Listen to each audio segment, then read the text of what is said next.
It's Rochelle, and today I wanted to go over integration. When you start microdosing, you're going to start noticing a lot of different ways of thinking, different ways you approach different situations in your life. It's going to be forming a lot of new neural pathways in your brain and just really going to start opening up your mind to thinking with a full circle vision rather than how we usually have our blinders on, if that's a good way to explain it.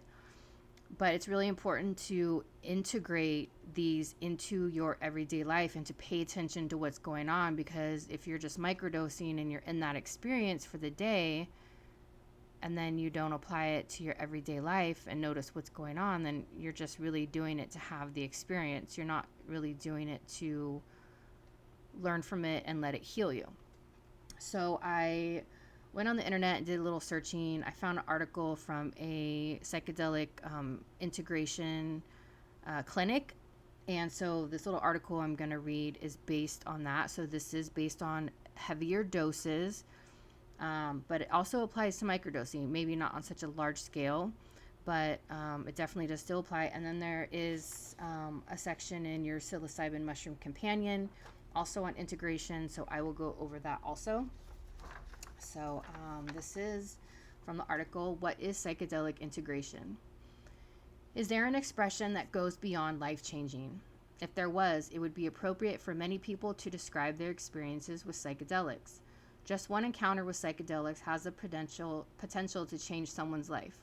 The psychedelic experience can uncover repressed thoughts and emotions. It can reveal hidden feelings and shed light on unconscious attitude, beliefs, and memories. While the experience might unveil these important aspects of the psyche, it would be limiting to think the psychedelic experience alone can create substantial life changes. Psychedelics provide a temporary pause in ordinary reality. Altered states of consciousness like these can profoundly change someone, perhaps in ways that they aren't aware of until in-depth investigation takes place. By way of example, let's say you participate in a psilocybin ceremony over the weekend and have this beautiful, mind-blowing spiritual experience. Perhaps you experienced God, connected with a loved one who crossed over, or healed deep emotional trauma. As a result, you're a different person. You change, but you may not even know how. The experience itself was so powerful, but you show up to work on Monday, realizing you have no idea what to do with the experience you just had. So what do you do with this perspective shift? And how do you integrate it into our daily lives? This is the definition of psychedelic integration: doing the work that's required to preserve the lessons offered through a psychedelic journey and make use of them in everyday life. Examination and implementation of what took place during the experience, be in sight, thoughts, sound, feelings, epiphanies, and realizations, makes the difference between a mystifying off-one experience and a long-lasting and meaningful shift in one's entire life. So yes, definitely gives you a great perspective of what integration is. Doing the work that's required to preserve the lesson offered through a psychedelic journey to make use of them in daily life. Okay, so now we'll go to the book, your Psilocybin Mushroom Companion.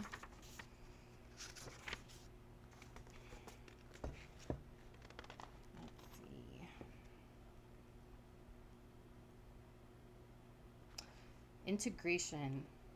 It's not the substance, but how we employ the substance in service to get ethic that gets results.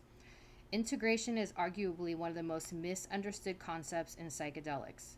In fact, as research for this book, when I interviewed people who occasionally use mushrooms and asked them what integration meant to them, they said nothing. But it's actually not a very complicated idea. Integration is making sense of a psychedelic experience, mining it for lessons or insights, and then applying those teachings to your everyday life. And because everyone's psychedelic experience is unique to them, integration also looks very different for each individual. Integration is a crucial step to using mushrooms and other psychedelics for personal growth. Simply taking mushrooms alone doesn't guarantee any kind of long-term personality change, but as the psychedelic community likes to say, it can be a catalyst for growth, for realizing what kinds of changes you need to make in order to become a better, more fulfilled person. It's not the integration, it's not the integrating, it's not about integrating the experience, says Erica Zeflin, who provides integration as a neuropathic doctor. It's about integrating the human. Let me put my phone on do not disturb just in case. Oh, I forgot to do that. Okay. Zeflin has a great analogy that she shared with me over the phone. She compared integration to the story of the Ten Commandments when Moses received 2 inscribed tablets at the Mount of Mount Sinai, his mystical experience. But he can't stay on the mountain forever, says Zeflin. That's not where life is. He has to take the tablets and his newfound wisdom back to his community, she explains. They examine them and think, how can we live in alignment with this new wisdom? How can we use this wisdom to level up? And that's exactly what psychedelic integration is. Taking the newfound knowledge, insights, or revelations you have during psychedelic experiences and putting them down the mountain, unpacking them, and deciding how to use that information and how it fits into your life. And it doesn't have to all necessarily make sense in the linear fashions. But how can I use it? How can I use this to be a more authentic, wonderful version of myself? And how can I use this to grow in a way beyond having a fun and beautiful night where I tripped out? When I asked Elizabeth Nielsen, who not only provides psychedelic integration in private practice and clinical trials, but also trains clinicians on integration, the same question, what is psychedelic integration? She had a similar answer. I think of it as finding the insights that one has had during a psychedelic experience, or any experience really, and moving it to a larger canvas on one's life. She explains how psychedelic experiences can be really intense. People can access their new knowledge or new ways of thinking of things, but those things may be sort of fragile or even easily discounted depending on the context. And so integration is really taking those insights and investing in them, figuring out which ones are valuable and how they are valuable, and then remembering them, practicing them, making longer term changes based on them in a way that should be positive and promoting longer term health and wellness. Some lessons will be clear. For example, going into a recent trip, I felt isolated and disconnected, wondering why more people didn't reach out to me for my birthday. And then on mushrooms, I saw very clearly that it wasn't my friends or family that didn't love me, or some kind of innate inability on my part to develop close connections. Instead, it is I put up the boundaries that people are respecting. I also saw that the solution was easy, that I was making a choice to put up those boundaries, but I could choose differently by telling people how I felt and letting them in by reaching out more. In fact, I saw that people in life was a choice. I saw that everything in life was a choice. And I've been making choices that make me unhappy and anxious. All sounds awfully familiar because that sounds like me. These lessons were crystal clear during my trip, but integrating them and acting on them and making changes is much harder and less straightforward. Integration is a journey. Let's see. Ron Watts gave me similar explanation of what integration would look like from a follow-up session she had just conducted with a clinical trial participant before I called her. She explained that the person she had been working with was a perfectionist, so for her, a big part of her integration is learning to embrace her imperfections and giving herself a break when she doesn't do things right. It's just a very subtle thing that will hopefully percolate her whole life, says Watts. It's not going to be one big thing she does or doesn't do. It's going to be a subtle layer of the way she talks to herself and the way she is with herself. As all the experts I spoke with for this chapter agreed that putting the lessons you learned during a psychedelic experience into practice is the hardest part of the whole process of using psychedelics for personal growth and lasting change. Nielsen explains that it's especially hard if we're talking about changes in behavior, habits, and interpersonal relationships. It's the one thing if you realize you need to spend more time out in nature, but quite another that you have to change the whole way of talking to yourself or to others. Yet at the same time, choosing the lessons with value and how to incorporate them into your life can be tricky. Zeflin points out that you can have a vision of yourself quitting your job and money flying at you, But are you going to drop out of your life, move off the grid, and expect it all to work out? Maybe a more productive way to integrate that lesson would be to look at changing careers so you have to hustle far. So you have to hustle for money less and moving into a smaller apartment or cheaper city to reduce the cost of living. But figuring that out will take some reflection. So, integration techniques. It isn't always simple to find the lessons from your trip. You need to figure them out before you can begin to act on them. That's where integration techniques come in. Many of the practices below can help you reflect on your trip and figure out how it fits for the rest of your life. There's no formula to integration, it'll be unique to the individual and their psychedelic experience. Again, it's important to listen to your instinct or inner healing wisdom, because this plant medicine, it sure do will speak to you. And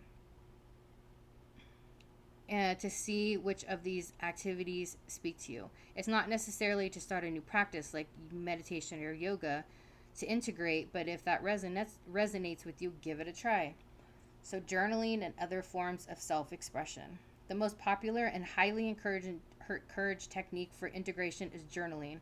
Starting a journal before you trip and continuing to use it in the days and weeks afterward to reflect on your experience is one of the best ways to help you find meaning.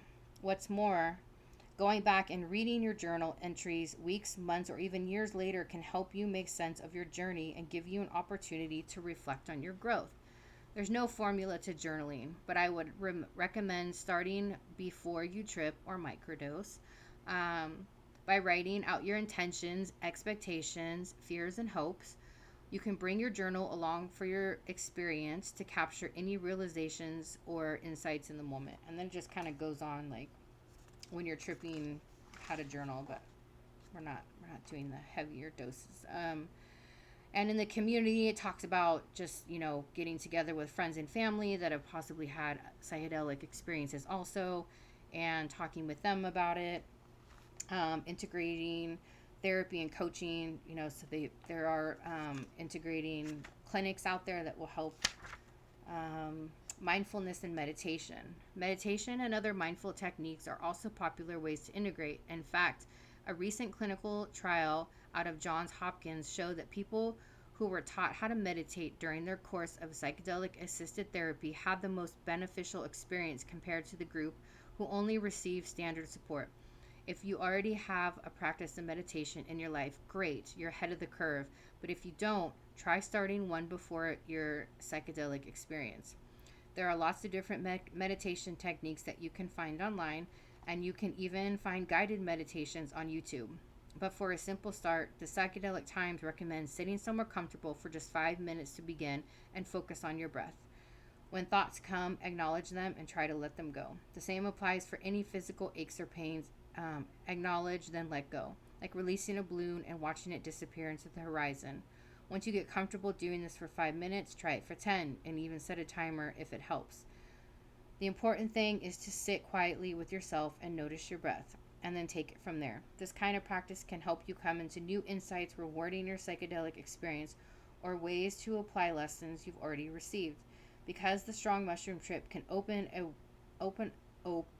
you up to new ways of thinking about yourself, the meditation practice can help keep you mindful of your behavior and intentions on a regular basis. If you're actively engaging in mindfulness, it will be easier to catch yourself acting out of balance with the realization you had on your journey.